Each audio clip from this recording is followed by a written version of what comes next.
Thank you for joining us here on Coastal Living Texas. And what I'd like to discuss today is different fish species, common fish caught along the Texas Gulf Coast, and what your favorite might be, and what your least favorite might be, what people say, popular opinion, things of that nature. I would love to get your feedback.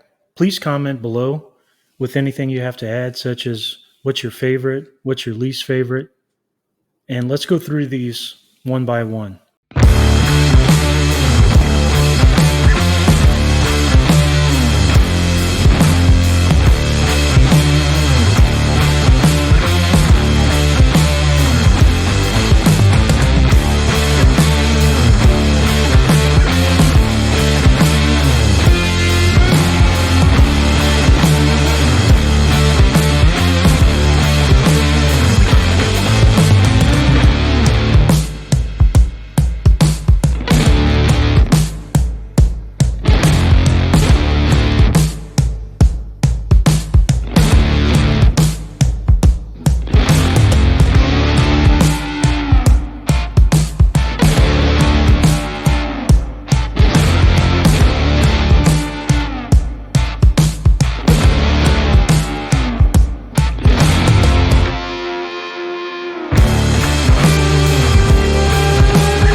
If you fish the Texas coast on a regular basis, you probably caught most of these species. I know I have. I've caught each and every one multiple times. Um, Believe it or not, I've eaten every one of these. And, of course, I have my favorites like everyone else, and I have my least favorites, which I'll discuss in a later video. But for today, I just want to talk about public opinion and get your opinion. I'm curious as to what people out there eat and what they consider to be trash fish and favorites. Most people would divide them along the lines of this right here. You have your top tier. You kind of have the middle tier that most people eat, and then the bottom tier, which most people wouldn't touch. They wouldn't clean them, they wouldn't cook them, and they wouldn't eat them. I think a lot of things are just kind of based on public opinion and not so much fact. Um, I've sort of been swayed by this in the past. I still pick up a fish sometimes and look at it, and even though I wouldn't mind eating it, people's opinions kind of echo in the back of my mind, like king mackerel have too much mercury, whatever the case may be. Certain fish are too mushy, certain fish, whatever. We'll go through each and every one bit by bit, but I think this is how most people would categorize them. So let's start off with the top hits. Um, your favorites are going to be the slam, in my opinion, the Texas slam, the inshore slam, whatever you want to call it. Fish that are very popular with sports fishermen, fish that will hit a lure. So for guys who only use artificial bait, this is typically what they target. Is going to be the Texas slam, your flounder, red drum, and speckled trout. If you fish a little more offshore and with bait or live bait, also some really, really popular ones are grouper, Florida pompano, and red snapper. The next group of commonly caught fish on the Texas coast are going to be fish that most people consider edible. People who are really picky about fish may not eat any of these, but these are all commonly caught, and in my opinion, they're all perfectly fine. So starting with the king mackerel, it's something that's really targeted. A lot of people target them as a smaller pelagic species. A lot of people will eat these. They're not a favorite of some people, but I've heard mixed reviews on that. Triggerfish, sort of same thing. I know some people that won't touch them. Other people think they're great. Black drum.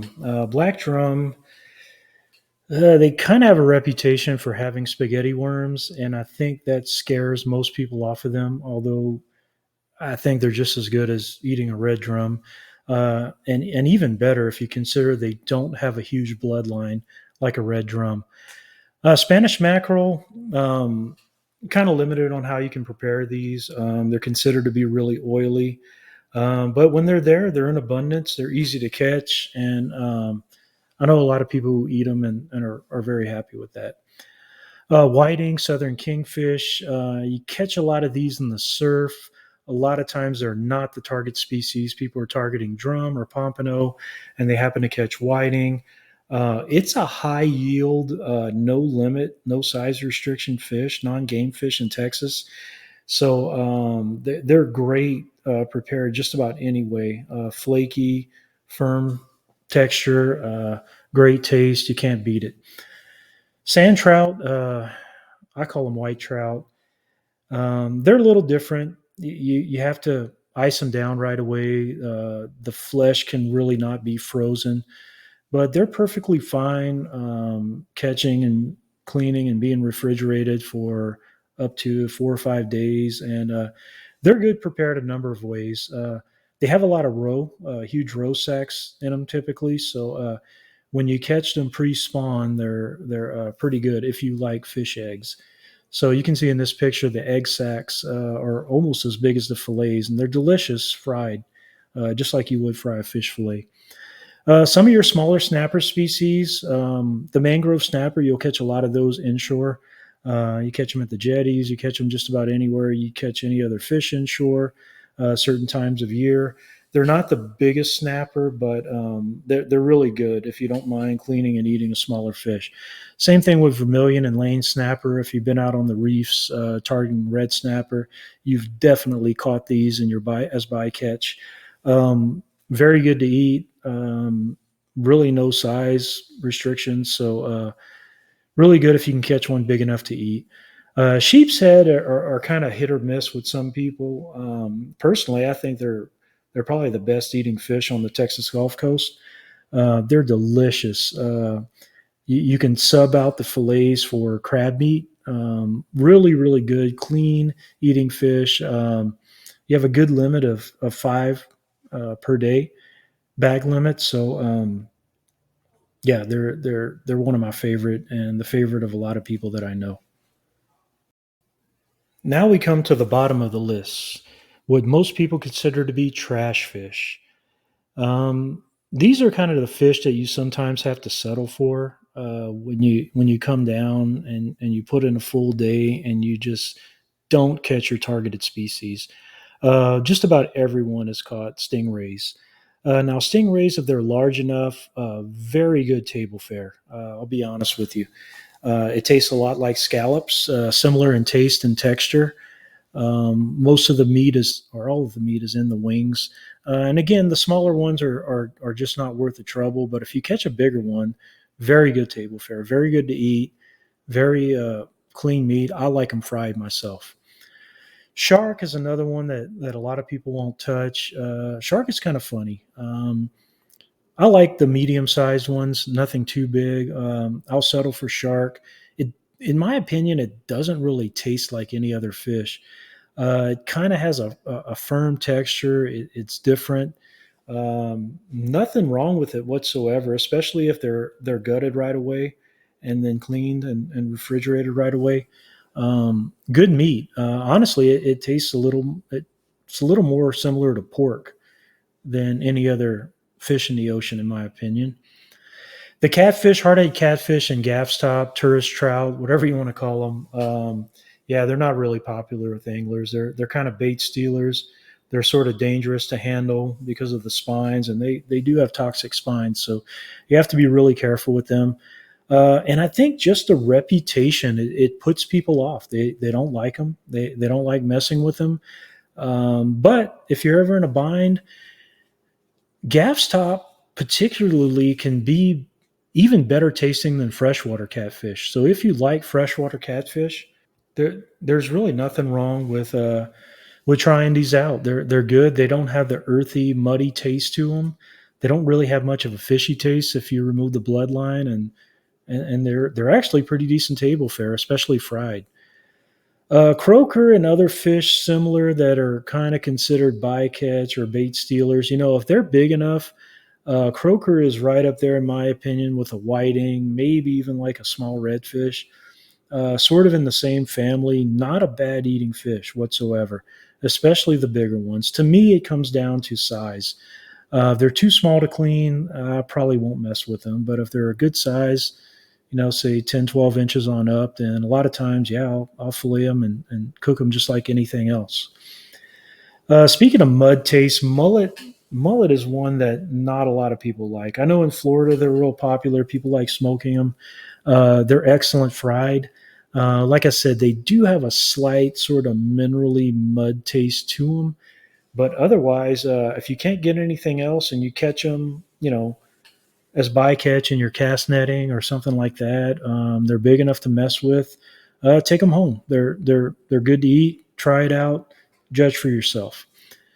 Um, One of the toughest ones is a skipjack, and you'll see sometimes these fish get huge. I mean, it's a shame to let them go or throw them away or cut them for bait, but the bigger ones are actually worth the hassle of cleaning.